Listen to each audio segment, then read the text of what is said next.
यानंतर थेट जाणार आहोत गुणरत्न सदावर्ते बोलतायत। जवळ ज्या प्रकारे रस्ता रोको करण्यात येत होता, हे सगळं काही आंतरराष्ट्रीय राष्ट्रीय स्तरावर एक अनागोदी दिसायला यावी, काहीतरी अघटित घडवण्याचा उद्देश, पोलिसांना त्रास देऊन पोलिसांकडून कारवाई होईल आणि त्यातून विक्टीम कार्ड खेळता येईल, हे सगळं कुभांडित आहे। आणि त्यामुळं तातडीनं कारवाई होणं आवश्यक आहे। मला आज या आंदोलनाला हे नाव द्यायचं आहे की आंदोलन, मी अगोदरपासून सांगत होतो की मनोज जरंगे यांचं मुखवटा आहे, मनोज जरंगेचा फक्त मुखवटा आहे, मनोज जरंगेचा फक्त मुखवटा आहे आणि राजकारण ह्या आंदोलनाचा आत्मा आहे, राजकारण ह्या आंदोलनाचा आत्मा आहे। हे आज दस्तूर सिद्ध झालेलं आहे। आज आपण बघितलं कोण कोण होते। उद्धव, मुंबईत लोक राहत नाहीत का? मुंबईतले लोक हिंदुस्थानी नागरिक नाहीत का? गणेश भक्त मुंबईतले रहिवासी नाही आहेत का? आणि उद्धव यांची मूकसंमती, उद्धव यांचं व्यक्त होणं, उद्धव यांचं स्वागतार्ह भाष्य हे लक्षात आणून देत आहे की उद्धवचं याच्यामध्ये किती इन्व्हॉल्वमेंट आहे। कारण उद्धवचे जे लोकप्रतिनिधी आहेत, संजय जाधव खासदार आहेत, हे त्या मंचकावर जातात, मग उद्धव अगोदर पाठिंबा नाही, पाठिंबा हो नाही, पाठिंबा हो नाही, हे काय नाटक होतं का? अर्थात शिवसेना उद्धव ठाकरे गटाचा सुद्धा हे आंदोलन आहे का? हे उद्धव ठाकरेमध्ये दम असेल तर उद्धव ठाकरेंना आता सत्य बोलावं, उद्धव ठाकरेमध्ये दम असेल तर उद्धव ठाकरेंना सत्य बोलावं। त्या पुढे जाऊन मला म्हणायचंय की ज्या प्रकारे राष्ट्रवादी काँग्रेसचे वयोवृद्ध पुढारी शरद पवार त्यांच्या गटाचे आपण ज्या प्रकारे आमदार तिथे येऊन काय सांगत होते, काय बोलत होते खासदार, कानात बोलतानाचा फोटो जर आपण त्या सन्माननीय खासदार या पदावर बसलेल्या व्यक्तीचा, जरंगे कशा प्रकारे ओठापासून तुमच्या माध्यमांच्या माईक कशा दूर राहतील, ऐकायला जाऊ नये, आणि ते सुद्धा कशा प्रकारे मोबाईल आडवा ठेवून बोलण्याचा प्रयत्न करत होते। मग ते खासदार बजरंग बाप्पा सोनवणे असोत, त्याचबरोबर बाप्पा की काय नाव आहे, बजरंग बाप्पा का आप्पा, बजरंग बाप्पा सोनवणे असतील, त्याचबरोबर आमचा तो काय नाव क्षीरसागर, काय नाव ते क्षीरसागरचं, संदीप आमचा क्षीरसागर सन्माननीय आमदार आहेत, त्याचबरोबर सोळंके, त्याचबरोबर इतर जे राष्ट्रवादी काँग्रेस शरद पवार गटाचे पुढारी तिथं मिरवताना दिसत आहेत। मग मिरवत असताना किती गाड्या कुणी दिल्या, किती मदत केली, लोक कसे जमले, हे देखील सांगण्याचं धाडस राष्ट्रवादी काँग्रेसच्या वयोवृद्ध पुढारी शरद पवार यांच्या या वयातल्या राजकारणामध्ये ताकद है कि नहीं, ये भी हम देखना चाहते भाई। अरे तुम में कितना दम है? क्या तुम सचमुच पब्लिक को सच बोलोगे या पर्दे के पीछे से गेम खेलते रहोगे? हे सुद्धा मला स्पष्टपणे विचारायचंय। परंतु आज महत्वाची गोष्ट आपल्याला सांगू इच्छितो, आम्ही माननीय उच्च न्यायालयात अर्ज केला होता की जरंगेला परवानगी देऊ नका। त्याचबरोबर एक जनहित याचिका सुद्धा दाखल झाली होती। ज्यावेळेस माननीय उच्च न्यायालयाने स्पष्टपणे आपले आदेश दिले, त्या आदेशामध्ये माननीय उच्च न्यायालयाने माननीय सर्वोच्च न्यायालयाच्या शहानी विरुद्ध शहानी विरुद्ध सरकार ह्या सर्वोच्च न्यायालयाच्या निवाडेचा उल्लेख केलेला आहे। त्याच्यात स्पष्ट आहे की गाड्यांची रोकथाम होऊ नये, त्याच्यात स्पष्ट आहे रस्ते रोको होऊ नयेत, त्याच्यात स्पष्ट आहे की कोणत्याही प्रकारचं दळणवळणाचं नुकसान होऊ नये, त्याच्यात स्पष्ट आहे की नुकसानाची भरपाई कोणाच्या खिशातून करावी आणि जे इन्स्टिगेट करतात त्यांना कशा प्रकारे प्रतिबंध करावा, इव्हन अटकेपर्यंतच्या कशा प्रकारे कारवाई व्हावी हे सुद्धा जे आहे त्या निकालावरून पोलिसांना अधिकार प्राप्त होतो. परंतु एक राजकीय मला सांगायचं की शेतामध्ये ज्या प्रकारे आम्ही गुराखी साहित्यातले अभ्यासक, गुराखी साहित्यातले वाचक, लेखक असल्यानं शेतामध्ये बुजगावणं जसं उभं केलं जात आहे तसं एक बुजगावणं उभं केलंय. ते बुजगावणं शेती कोण पाखरांनी खाऊ नये म्हणून असतंय, परंतु येणाऱ्या गल्लीच्या राजकारणाच्या निवडणुकीसाठी हे जरंगे नावाचा विचार उभा केलाय आणि कुठेतरी अघटित घटना घडवून चुकीचं करण्यासाठीचा हा प्रयत्न आहे.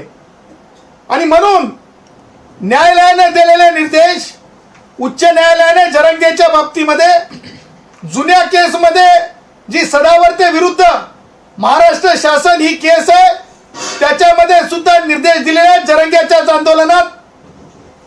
आणि हे सगळ्या गोष्टी विधी लिखित असताना नवीन कायद्याप्रमाणे जरंगेला सकाळी 9 वाजल्यापासून 6 वाजेपर्यंतची वेळ आहे, परंतु जरंगे कायदा बाह्य बोलतो. जरंगे परत चॅलेंज देतो. सरकारला चॅलेंज देणे का म्हणजे सरकारला, मुख्यमंत्र्यांना किंवा उपमुख्यमंत्र्यांना चॅलेंज नव्हे, कायद्याच्या विरुद्ध कायद्याला चॅलेंज देणे हे कोण करू शकते? कायद्यालाच चॅलेंज. कायदाच नाही मानणार, कोर्टात कायद्याला चॅलेंज नाही, कायदाच मानणार नाही. हेकेखोरी, मला जरंगे सारख्या खालच्या शब्दात माजलेले शब्द म्हणायचं नाही, परंतु असंस्कृत वर्तन, त्याचबरोबर लोकांना वेठीस धरण्याची कृत्य, हे सगळ्या गोष्टी ज्या आहेत हे डेलिब्रेटली केल्या चाललेल्या आहेत. आणि म्हणून आम्ही म्हणत आहोत, आम्ही तक्रार केलेली आहे की जरंगेवर कशा प्रकारे कारवाई करावी, कारण आज टॅक्सीची मुवमेंट तिथे बंद आहे. बिहार, यूपी, झारखंड, छत्तीसगड सगळीकडला माझा कष्टकरी, त्याचबरोबर स्टेशनरी, आजचा वर्किंग डे, स्टेशनरीची दुकानांवर परिणाम आहे. त्याचबरोबर आमचे छोटे मोठे जे व्यावसायिक असतात म्हणजे वेंडर्स, जे स्ट्रीट वेंडर्स, त्यांच्या आज पोटा पाण्याचा विषय झालेला आहे. त्याचबरोबर हॉटेल व्यावसायिक असतील, त्याचबरोबर इतर कामगार कष्टकरी असतील, ह्या सगळ्यांचा जे आहे आज त्यांच्या आपापल्या पद्धतीनं जीवन जगण्याचा जो मार्ग असतो, जो 2 पैसे कमवण्याचा जो मार्ग असतो, त्याच्यावर एक त्रास झालेला आहे. अनेक फ्लायओव्हर, फ्रीवे बंद आहेत, त्याचबरोबर रस्ते जाम करण्यात आले, 5000ची मर्यादा ओलांडून टाकलेली आहे. आणि म्हणून मंत्रालयाच्या जवळ हुल्लडबाजी चालू आहे. अरे आंदोलन आहे की हुल्लडबाजी आहे? आंदोलन आहे की काहीतरी चुकीचं करून दाखवायचं आहे? आणि म्हणून मला असं म्हणायचं आहे की ताबडतोब आमच्या तक्रारीत आम्ही सांगितलेल्याप्रमाणे मनोज जरंगे यांच्या विरुद्ध FIR दाखल करावा. BNS कायद्याखाली, मुंबई पोलीस अधिनियम 1951 खाली. त्याचबरोबर ज्या प्रकारे मनोज जरंगे यांनी वारंवार उच्च न्यायालयाचं आणि पोलिसांनी घालून दिलेल्या जे काही कंडिशन्स आहेत त्याचं उल्लंघन केलेलं आहे आणि कायद्याचं मोठं उल्लंघनच नाही तर कायदा मोडून तोडून काढलेला आहे, त्याच्यासाठी कारवाई व्हावी.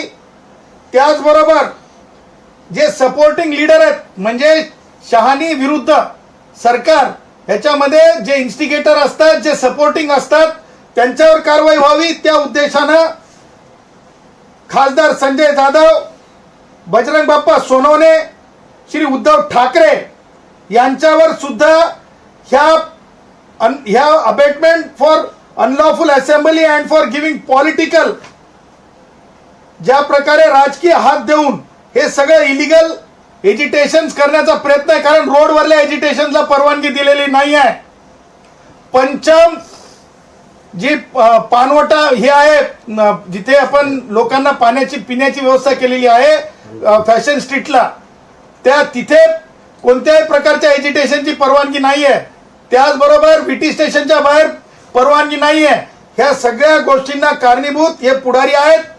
यांनी दिलेलं बळ आहे, यांनी दिलेली साधन सामुग्री, याची चौकशी झाली पाहिजे. आणि म्हणून आणि त्याचबरोबर जरंगे यांनी उच्च न्यायालयाच्या आदेशाचा भंग केलेला आहे, अंतरिम आदेशाचा भंग केलेला आहे.